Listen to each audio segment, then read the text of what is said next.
ሰላም በአገር ውስጥም በውጭም ያላችሁ ውድ የዚግዛግ ቲዩብ ቤተሰቦች እንደምን ቆያችሁኝ? በዚህ ቪዲዮ ላይ የእመቤታችን የቅድስት ኪዳነ ምሕረትን ተአምር ነው የምናየው። የት ሀገር ተገለጠች? ምን ላይ ተገለጠች?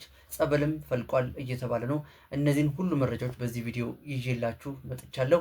እንደውም ወደ ኋላ አንድ ቪዲዮ ለማስታወስ አንድ ወንድማችን ደብረ ዘይት አካባቢ የሙስሊም እምነት ተከታይ ሆነ ሰማይ ላይ የቀረጸውን ቪዲዮ ደግሞ የእመቤታችን የቅድስት ኪዳነ ምሕረትን እሱንም ቪዲዮ መጨረሻ ላይ አጋራችኋለሁ። እስከ ቪዲዮ መጨረሻ አብራችሁን ቆዩ።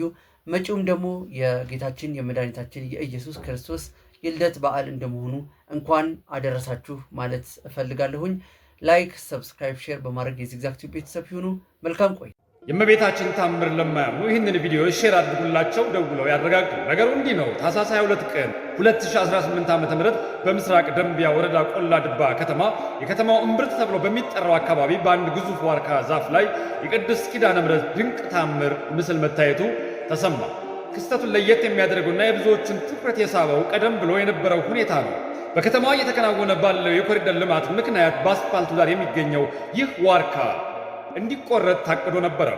ሆኖም ግን በቀን ስራው ተጀምሮ ዋርካውን ለመቁረጥ ሙከራ ቢደረግም ለመቁረጫ የሚያገለግሉ ቁሳቁሶች በተደጋጋሚ እየተሰበሩ ስራውን ማከናወን አልተቻለም። ሰራተኞቹ ነገሩ አልሆናለ በማለት ትተውት በሄዱት ጥቂት ሰዓታት ሳይሞላ አመሻሽ ላይ በዋርካው አካል ላይ የኪዳነ ምሕረት ድንቅ ምስል ተገልጦ ይታያል። በአሁኑ ሰዓት የከተማው ሕዝብና በአካባቢው የመጡ ምዕመናን በቦታው ተገኝተው ይህንን ድንቅ ታምር እየተመለከቱ ይገኛሉ። ይህ እግዚአብሔር ስራ እንጂ የሰው አይደለም በሚል ምስክርነትን እየሰጡ ነው።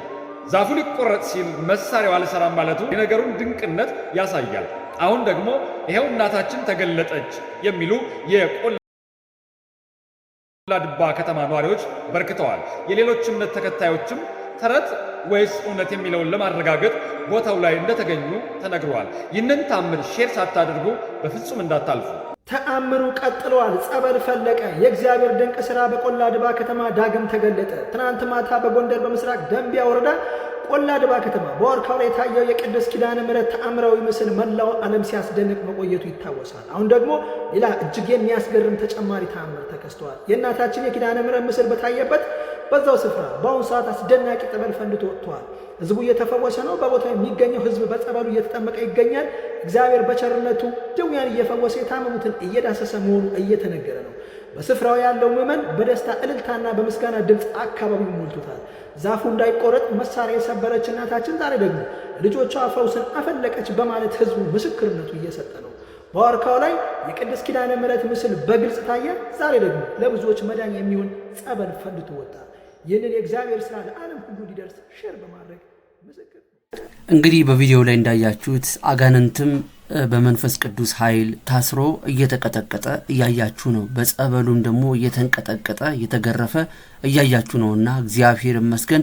ይህንን ቦታ ጌታችን መድኃኒታችን ኢየሱስ ክርስቶስ እመቤታችን ቅድስት ኪዳነ ምሕረት ደግሞ ቦታውን ባርካና ቀድሳ ትጠብቅልን ነው ማለት የምፈልገው። የብዙዎች መዳኛ፣ የብዙዎች እንቆቅልሽ መፈቻ፣ ሽባውን የተረተረች ማየት የተሳነውን አይኑን ያበራች ደግሞ ድንግል ማርያም የሁላችንም ደግሞ እንቆቅልሽ የሚፈታበት ቦታ ይሆንልን። እግዚአብሔር ይጠብቅልን ይሄን ቦታ። ስንት ዓመት ነው እንደዚህ ነው የነበረ? ይላሽ ነውና ማለት ነው። ታስረ ብዙ ነገር ትያልኩኝ አይኔ ሁላ ክረኛል ይዘኛል እና በቃ ግን ደህና ነው። ደህና ነው። ምንድነው የነበረ መጀመሪያ? ይላሽ ነውና ያክረኛል። እንደዛ ነው። ስንት ዓመት ነው? ዓመት ምናምን ይሆናል። ዘጠና ነው። ወጭ ለማን ወደ ዘጠጋው ይቻላል እና ሌላ ቦታ ጸበል በባክቴ ጋር እንደር ከዚህ ወደ እንትን ይያሉ ወጥ ባራዲስ እንደዚህ ያለ ነገር ነው። ከዚህ ምን ግርግራችን ምን አይደለም ከባልና ከማጣት ገባ ከዚህ በቃ ዳር ትሽ ትታውቀኝ ያለው ነገር ተሰጣት ነው ታውቀኝ እንደዚህ ነው ላታለ ከዛ ምን ያላችሁ ግን ያላውቅ ማን ያመጣች ጧት ወደ ሌላ ልትሄድ ነው ወረ ሌላ ምን አይደለ? ኦኬ ከዚህና ሰው ነው እንጂ ማለት ነው ትግብ ለሆነ ብዙ ነገር እቺቴም ካውቃለች አብራኔ ከረው ሌላ ጸበል ብዙ ታምር በራይ ነገር ተሳራለ ነው ዝግም ነው ብዙ በራይ ነገር ይሰራል። ብዙ ሰው ግዝ ብሎ ይህ ሰው ጀመረ አይፈቀም ነገራችን ስልክ ሃይላንድ ምናምን ይቀጥል ደግሞ በቃ እንደዚህ ሴፍ ሆነው ወንድ ሶስት ሆነው ታይባቸው ሆነ ግን እንደዛ መጥተና መቀራታ ተደረገ ነበር ይገደም ቡና እንደዛ ነው ያግራው ግን ማራ ገና የመጀመሪያ ስላለ አዝቦ ስላለ ነው ግን አሁን ያገኝ አላው ደስ አለኝ መስገናቴ ድንግ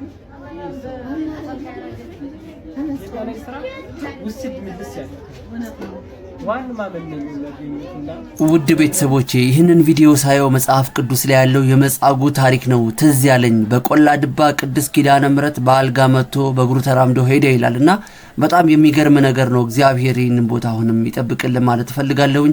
ግን የትም እንጠመቅ እውነት ውድ ቤተሰቦቼ በእምነት ኃይል ውስጥ ሆነን አምነን እንጠመቅ።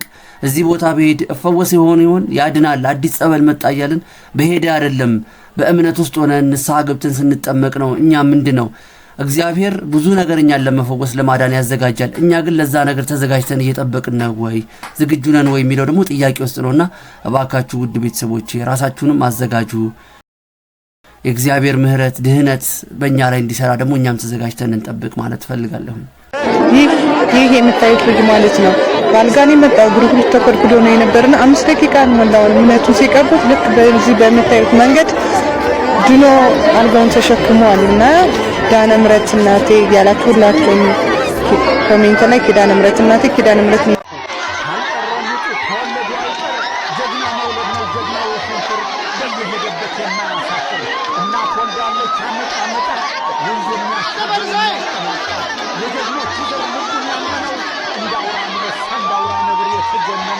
የቸገረለት የሚለመነው የተቀመመው እንደ መድኃኒት ጠላት አስረንጋጭ እናለልኝ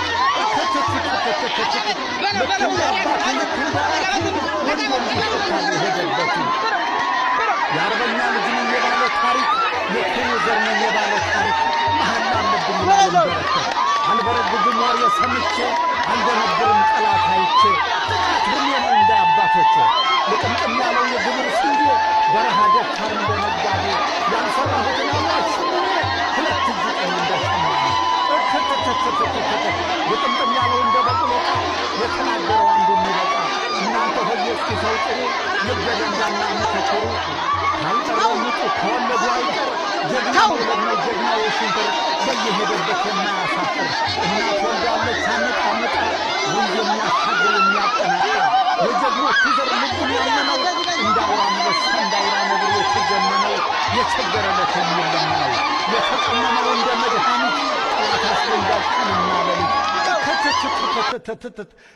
ይህ በቪዲዮ ላይ የምትመለከቱት የአርባ ምንጭ ወጣት ሌሊት ለ4 ሰዓት ያክል ምንም ሳይናገር ሳይጋገር የእጅ መብራት እንኳን እየበራበት እንደዚህ ድርቅ ብሎ ቆሞ ነው የተገኘው። ዶክተሮች የራሳቸውን እንግዲህ ሳይንሳዊ የሆነ ነገር ተናግረዋል። የድብርት ጉዳይ ነው ይህን ነገር የሚያመጣው ብለዋል። ከመንፈሳዊ ነገር ደግሞ ስናየው እንግዲህ አጅሬው ነው እንግዲህ እንደዚህ በእንቅልፍ ልብ እያስነሳ ውጭ እያስወጣ በጅብ እንዲበላም እንድንሞት ይፈልጋልና ይሄን ነገር እንደውም ጸበል ይዞት የሚሄድ ሰው ካለ መፍትሄ ቢደረግ